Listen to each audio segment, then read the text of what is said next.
I'm John O'Connor. I'm an artist.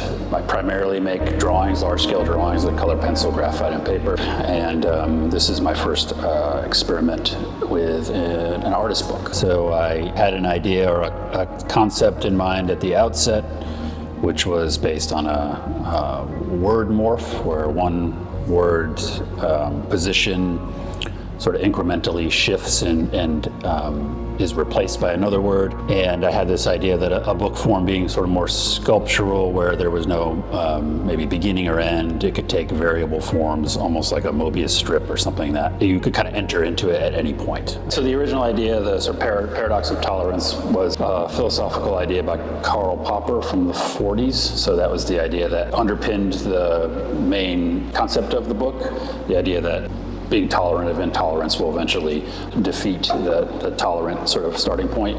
And then I infused that into the language or the word morph, so it was not so much of a talking about the idea, but more embedding it into both the physical structure of the book and into the pattern and language as the book sort of moves from start to finish, and then as it also becomes sculptural and is not linear.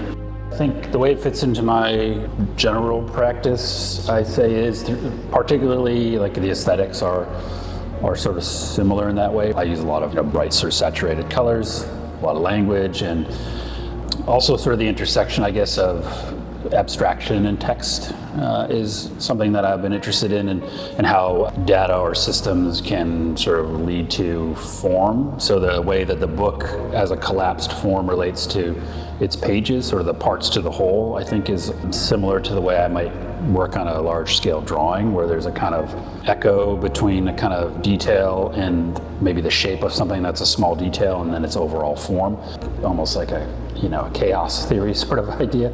And then at the same time, the conceptual idea of a sort of incremental transformation, or exploring like a phase change or a moment of something becoming something else, is really central to what I do with most of my work. So I think the book is like a good example of that.